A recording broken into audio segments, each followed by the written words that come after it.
Tierra de talento, cultura y alegría sin igual, donde las tradiciones siguen vivas y la gente te recibe con el corazón abierto. Descubre lo mejor de nosotros. Aguascalientes en la Hora Nacional. Hola, ¿qué tal? Bienvenidos a Aguascalientes en la Hora Nacional. En esta ocasión acompañado de un gran amigo, colega y compañero, Joaquín Martínez. ¿Cómo estás? Mi querido Alberto Romero, muy honrado. O sea, de verdad creo que soy la primera persona que está aquí por segunda ocasión, así que... Repitiendo en la Hora Nacional. No vaya usted a pensar que no había nadie más que viniera hoy. Me toca repetir. Porque sí es cierto, pero no es verdad. ¿Cómo estás, mi querido muy Joaquín? contento. A ver, cualquier espacio que sea compartido contigo es un agasajo, así que estamos listos. Claro, que el organigrama no aplique. Oye, mi querido Joaquín Martínez, pues tenemos temas muy interesantes en este domingo de Hora Nacional. A la gente que nos hace favor de escucharnos, sobre todo de escucharnos a esta hora de la noche en domingo, pues la verdad que se los agradecemos mucho. Sí, porque es una tradición de muchos años, siempre a esta hora por la noche, estar al pendiente de la Hora Nacional y más con Alberto Romero. Oye, hay que enaltecer nuestros símbolos siempre y la verdad es que creo que los mexicanos somos gente muy patriota y muy orgullosa de nuestra patria, de nuestro México. Y este mes de febrero tiene una fecha muy particular, que es la de conmemorar el Día de la Bandera. Una de las banderas, y no dicho por nosotros, sino por la colectividad mundial más bella del mundo, de las más bellas del mundo. No sé si creo que es la segunda más bella del mundo. Hubo por ahí un concurso, un sondeo, vaya, que se hizo, me parece que en España, ya van a ser 20 años de eso. Ajá. Fue por ahí del 2008, donde justo se hizo una votación y la bandera de México ganó. Fue primer lugar. Fue primer lugar, casi 1 millón de votos. Segundo lugar Perú, tercero Guatemala, pero sí, efectivamente, la bandera de México, una de las más bonitas, sin lugar a dudas. Ahora, como bien dice Joaquín Martínez, cuando habla de esto, para gustos los colores, ¿no? Exacto. Pero bueno, lejos de lo bella que es nuestra bandera, el orgullo que nos hace sentir y lo que simboliza para cada uno de nosotros mexicanos, en general como nación, pero en particular para cada uno de nosotros. Yo estoy seguro que para usted que nos escucha, la bandera tiene algún significado en particular. Yo, que soy bien estudioso, hice una tarea y los colores de la bandera han tenido distintos significados a lo largo de la historia.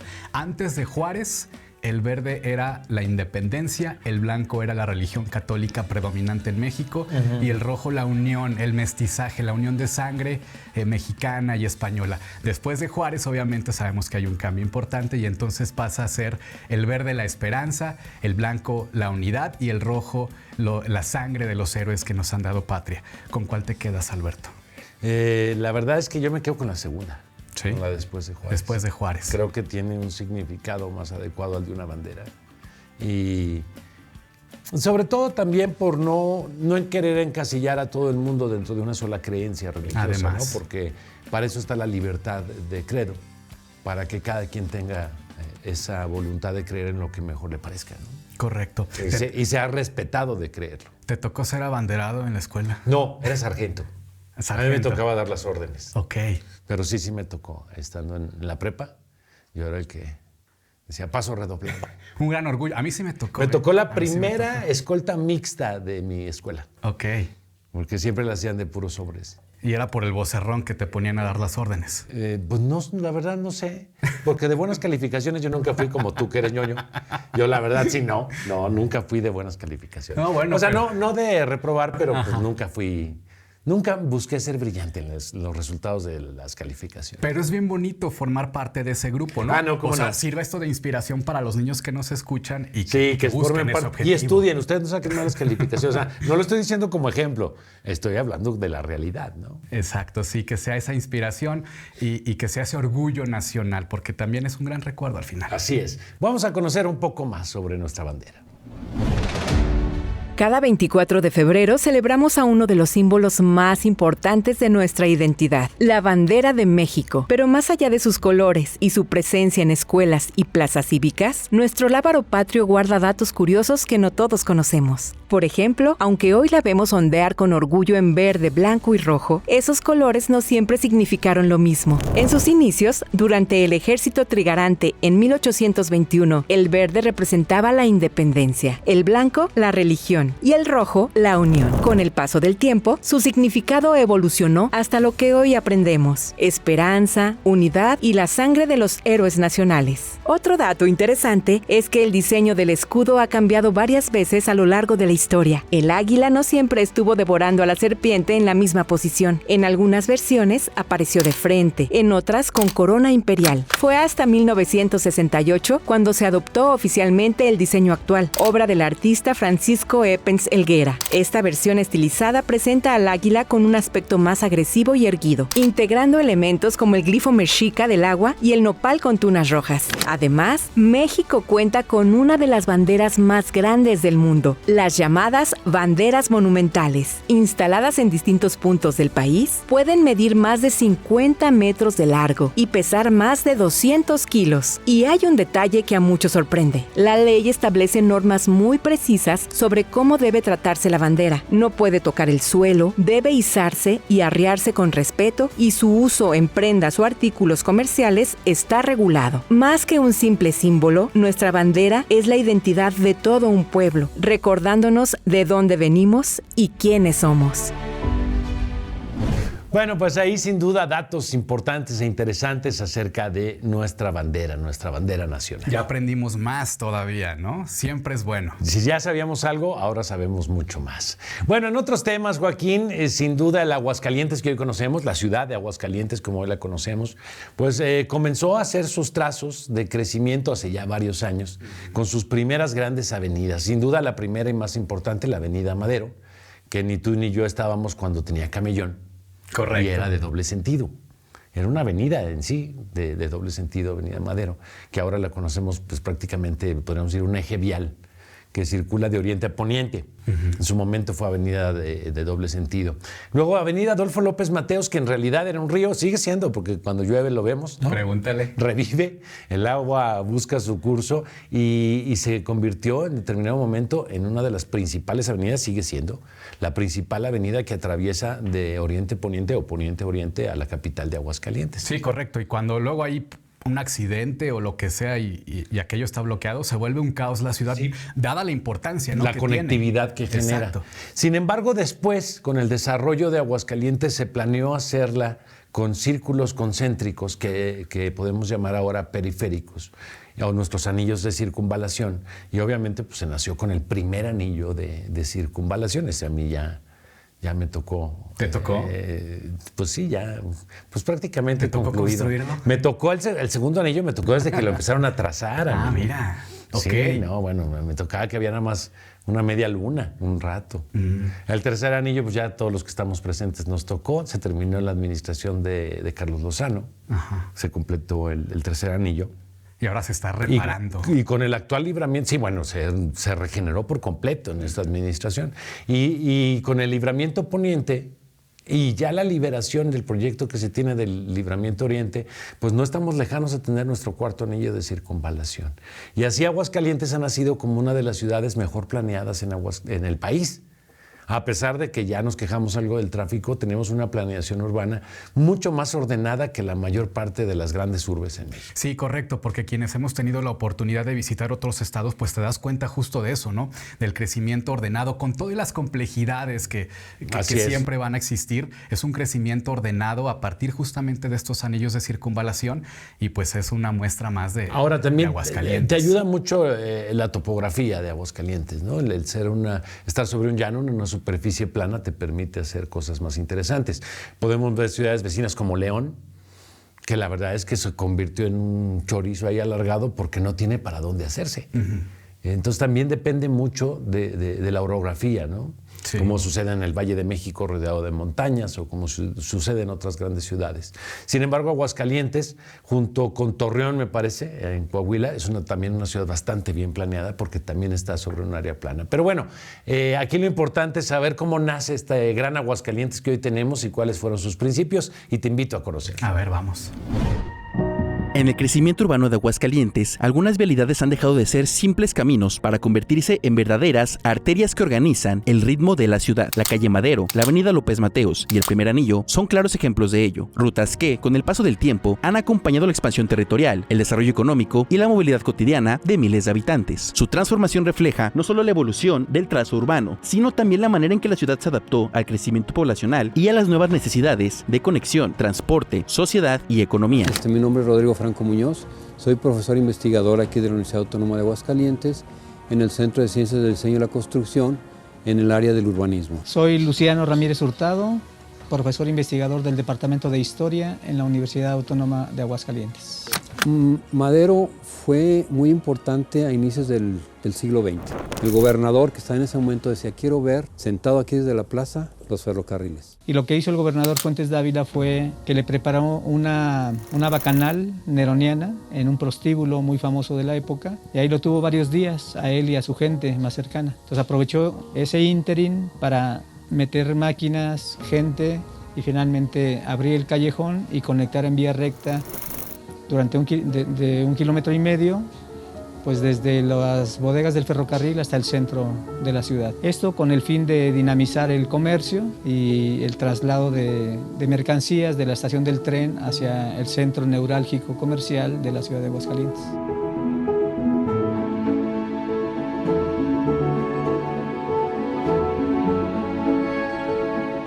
A partir de eso también se crea la López Mateos.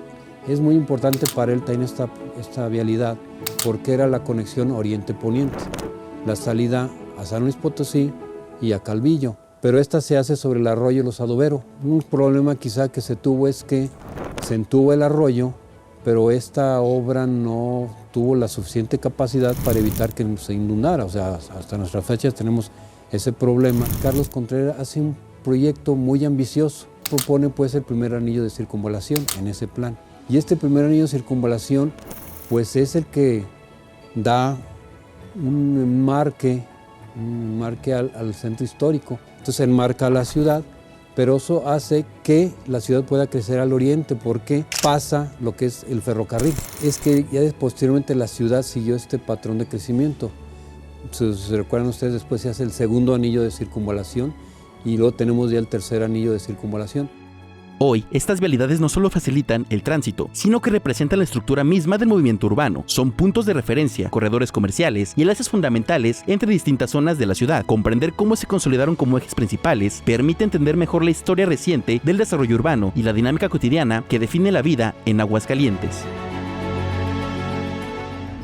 Bueno, pues ahí conocimos un poquito más de este desarrollo de Aguascalientes, pero sin duda el crecimiento o el gran boom de Aguascalientes vino desde antes, desde el siglo anterior, el siglo XIX, cuando en 1884 llega el primer ferrocarril a Aguascalientes y esto transforma por completo la vocación de nuestro estado, Joaquín, porque no solamente llegó el ferrocarril con pasar con sus vías, sino que aquí se establecieron los más grandes talleres del ferrocarril en todo el país. Es una tendencia de industria y de economía que se ha mantenido desde entonces en Aguascalientes y además es un pedazo de historia con el que tenemos contacto, vaya, prácticamente todos los días y que vale mucho la pena disfrutarlo, ¿no? O sea, estar bien empapados y poder gozarlo también. Valorar todo lo que significa el ferrocarril para Aguascalientes y hoy contamos con la Plaza de las Tres Centurias y lleva ese nombre precisamente porque pues por ahí hemos vivido desde el siglo XIX, el XX y el XXI. Son 3 siglos ya en los que ha habido la presencia del ferrocarril de una u otra manera. Hoy sigue estando presente en Aguascalientes, ya a través de los museos, las naves y este espacio, y el ferrocarril que sigue cruzando a diario y varias veces al día nuestra capital. Sí, justo en uno de estos días de esta semana, justo fui consciente, ¿no? O sea, al caminar hacia la cabina de radio mientras pasaba el tren, pues justo de eso, ¿no? La historia que va por ahí recorriendo y poder estar tan cerca de eso es algo también para valorarse y además, bueno, los clásicos nunca mueren, ¿eh? O sea, su importancia sigue siendo fundamental para el desarrollo del país. Sí, ahora se está planeando por parte del gobierno federal y ojalá nos llegue a Aguascalientes algún día retomar el tren de pasajeros. A mí me tocó usar el tren de pasajeros todavía aquí en la estación, comprar mi boleto en la estación, que es ahora un museo, y subirte al tren e irte a Ciudad de México, por ejemplo, en ferrocarril. ¿Qué tal la experiencia? No, era extraordinario. Además, ya dejaban nada más unos cuantos vagones de pasajeros, pero era un viaje muy elegante, porque te daban tu camarote, tenía un carro comedor muy bien plantado. Nada más había dos opciones de cena. Era un tibón o pollo a la parrilla con puré de papa. Muy rico, me acuerdo perfecto de esas cenas. Ok. Y es un viaje que duraba entre 8 y 9 horas. ¿No te mareabas? No, en el tren difícilmente te mareas en el tren. El ritmo es muy suave. No es tan pesado. Y además, pues eran trenes de baja velocidad, no como lo que ahora vemos en otros países, donde vas en trenes que pueden circular a 300, 400 kilómetros por hora. Que ni se siente tampoco, ¿eh? No se siente la velocidad. Pero ahora, la verdad es que esos viajes en tren eran maravillosos, era una cosa extraordinaria. Viajabas durante la noche. Te daban un cuarto, un camarote, se hacía una cama, dormías ahí y tenías tu carro además para cenar antes de dormirte en tu viaje en tren. Era toda una experiencia padrísima. Ojalá que se pueda concretar ese proyecto. Que se retomara. Obviamente ya no serían de ese estilo los trenes, ahora ya pues son diferentes, ¿no? Ya son prácticamente como si fueras en un avión o en un autobús. El tren bala, el famoso tren bala japonés. El famoso tren bala japonés. Y bueno, en varios países ya hay esos trenes de alta velocidad. Pero bueno, esperemos que a México no se abandone el ferrocarril, porque es un medio de transporte de persona y de carga muy importante para el crecimiento económico. Sí, y además pues reiterar esa invitación a visitar el barrio de la Estación, a ser partícipes pues de esos lugares históricos y de seguir conociendo un poquito más de nuestro Aguascalientes. Pues vamos a recordar esa llegada del primer ferrocarril en 1884. La llegada del ferrocarril a Aguascalientes marcó una etapa de prosperidad en su historia y en cierta forma transformó el rostro de la ciudad. De ser una ciudad apacible y serena, comenzó a vibrar con el bullicio y el agudo silbato de las locomotoras, y así, poco a poco, el tren pasó a formar parte de la identidad misma de sus habitantes. Mi nombre es Joaquín Chávez Alabert, y bueno, ¿a ustedes les gustaría viajar de Chicago a Nueva York, la capital del país, en tren? Pues un 24 de febrero de 1884, Aguascalientes hizo posible esto, gracias a la llegada del Ferrocarril Central Mexicano, la cual su intención fue eso mismo, unir la parte norte de Estados Unidos con el centro de la capital. Pasando por los estados de Coahuila, Zacatecas, Durango, Chihuahua, Aguascalientes, Jalisco, Guanajuato, Querétaro y culminando en la capital del estado. La localización estratégica de Aguascalientes al centro del país facilitó que empresas como la Gran Fundición Central de los Guggenheim se estableciera al norte de la ciudad, y como ello también los talleres del Ferrocarril Central Mexicano. Y con ello vienen nuevas fábricas, como lo fue el Molino La Perla del señor John Douglas, la fundidora Lawrence del señor James y Louis Lawrence, o el Molino de la Paz en la calle Nueva de la Paz del señor Mellington Cross. Eso da origen a muchas de estas colonias, calles y momentos que Aguascalientes puede recordar para siempre en su historia y sus testigos mudos, como lo es la estación del ferrocarril. El 31 de marzo de 1999, debido a la privatización de los ferrocarriles nacionales de México y el arrendamiento a una compañía extranjera, los ferrocarriles ese día pusieron fin en el estado de Aguascalientes.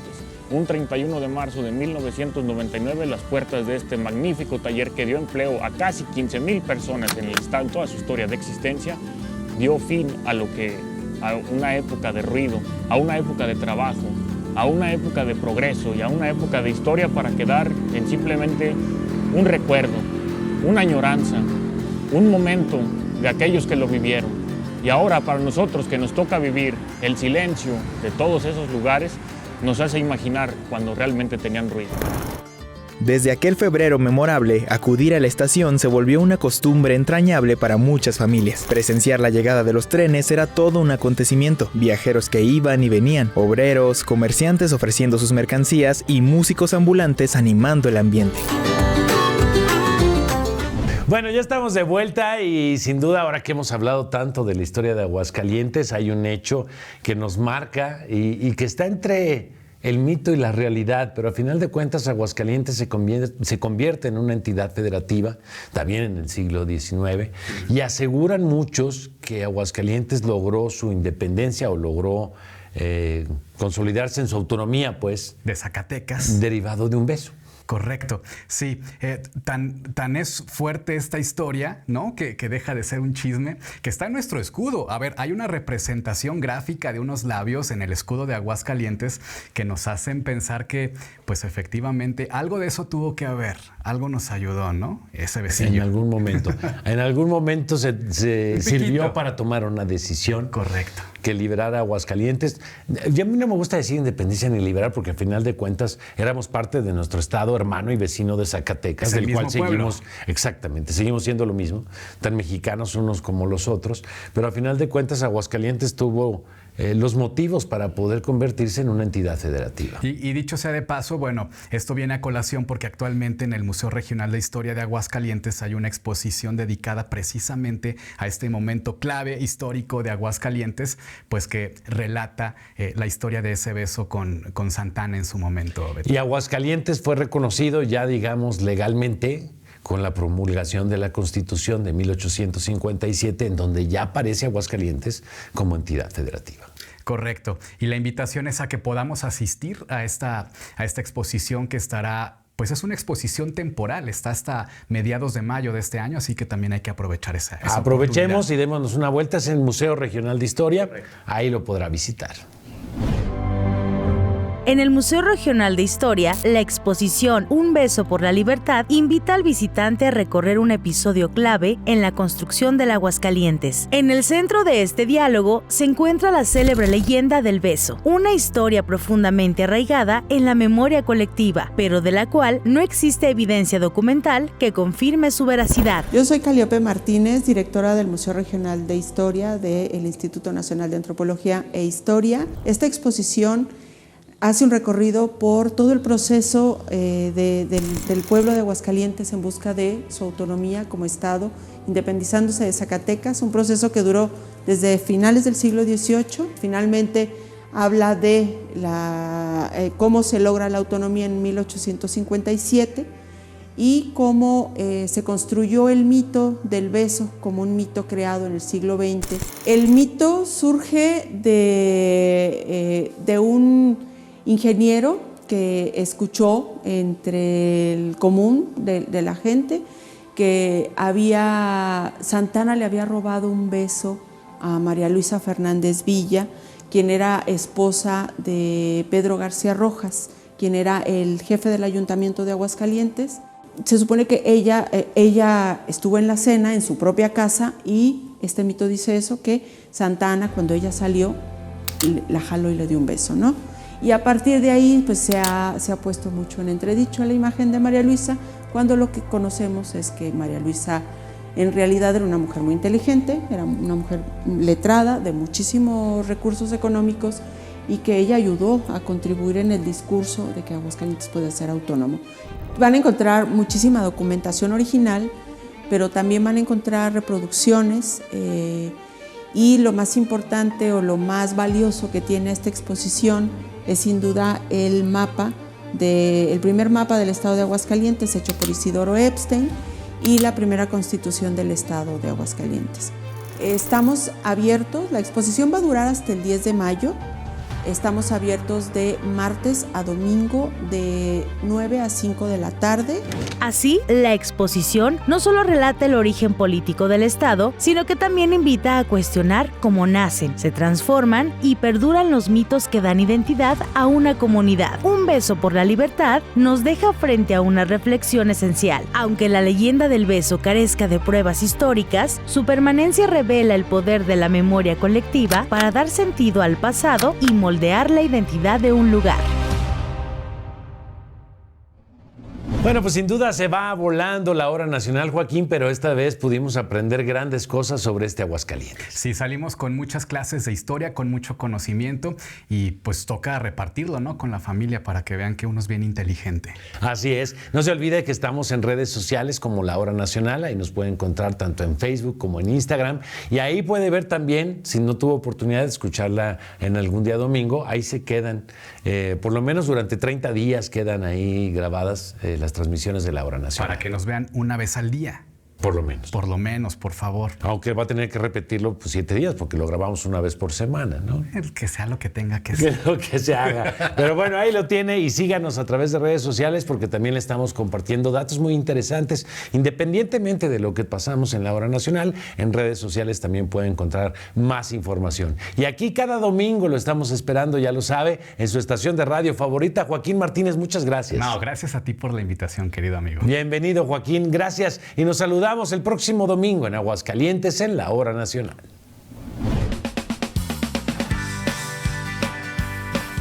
Voces, historias y tradiciones que nos distinguen. Lo que somos, lo que amamos, lo que hacemos con orgullo. Esto fue Aguascalientes en la hora nacional, una producción de Radio y Televisión de Aguascalientes para Gobierno del Estado.